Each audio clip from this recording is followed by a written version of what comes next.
अस्सलाम वालेकुम स्टूडेंट्स, आज हम एक नए टॉपिक के साथ हाज़िर हुए हैं जिसका नाम है energy stored in a capacitor. इस टॉपिक को स्टार्ट करने से पहले एक छोटी सी रिक्वेस्ट है आपसे कि हमारे चैनल को सब्सक्राइब कीजिएगा और बेल आइकन पे ज़रूर क्लिक कीजिएगा ताकि हर नई आने वाली वीडियोस आपको मिलती रहे।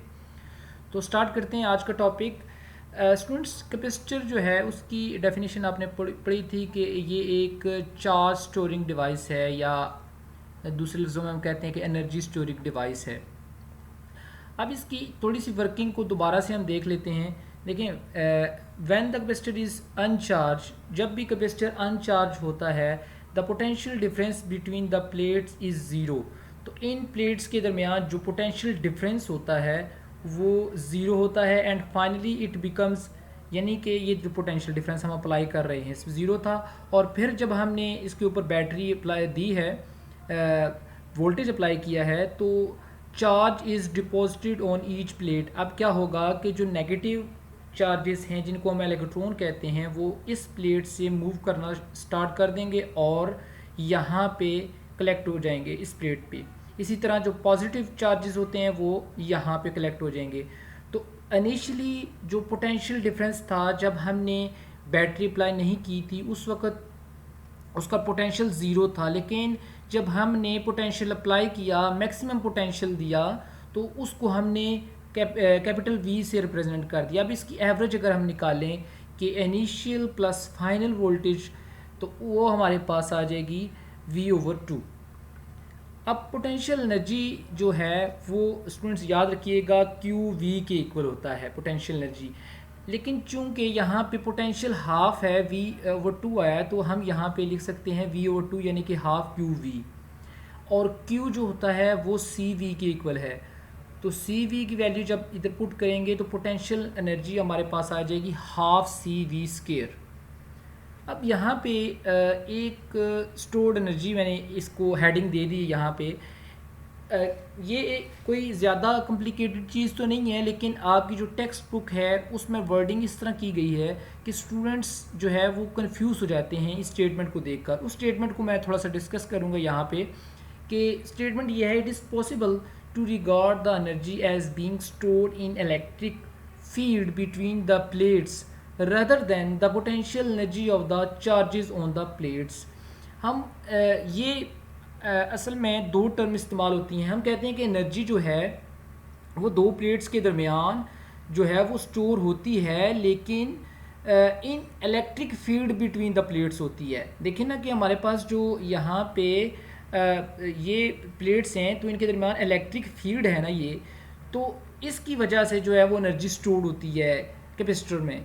तो दूसरा ये कहते हैं रेदर देन, हम ये कहते हैं ना, लेकिन ये बजाय, यानी कि कहते हैं हम यही हैं कि energy as being stored in electric field between the plates, बजाय ये कहते हैं, बजाय ये कहने के कि the potential energy of the charges on the plate, कि ये चार्जेस जब मूव किए हैं यहाँ से, ये बैटरी वर्क कर रही है इनके ऊपर और उनको मूव करवा के यहाँ पे ला रही है, और इन जो चार्जेस की जो पोटेंशियल एनर्जी है एक्चुअली वही स्टोर्ड एनर्जी है। समझ आ रही बात की? यानी कि उसको हम दो तरह से कह सकते हैं, इसमें कोई कन्फ्यूजन नहीं है। ये भी कह सकते हैं कि एनर्जी स्टोर्ड हुई है दो प्लेट्स के दरमियान इलेक्ट्रिक फील्ड की वजह से, और ये भी कह सकते हैं कि potential energy of the charges जो होती है प्लेट्स पर वही स्टोर्ड एनर्जी है।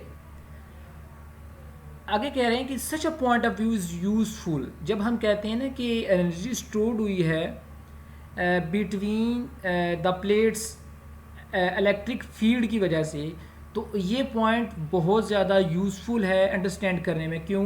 When electric field strength between the plates, जब हम ये कहते हैं कि electric field strength between the plates, ये कहते हैं बजाय ये कहने के कि instead of charges on the plates causing field, जो फील्ड की वजह बने इज़ टू बी कंसिडर्ड, इसको हम कंसिडर करते हैं। तो इसमें कोई ज़्यादा जो है वो डिफरेंस नहीं है।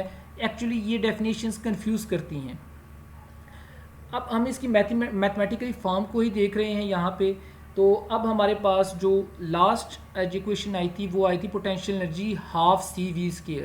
अब C जो है capacitance in the presence of dielectric between the plates, हमारे पास ये कैपेसिटेंस है, और V जो होता है ED के इक्वल है ED का स्क्वायर।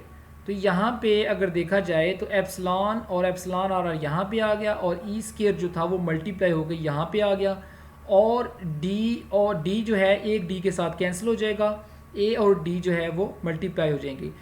ए और डी जो है, A is the area of the plate and D is the separation between the plates. अब यहाँ पे ए और डी जो है ये वॉल्यूम के इक्वल आ जाते हैं, और अगर हम इसको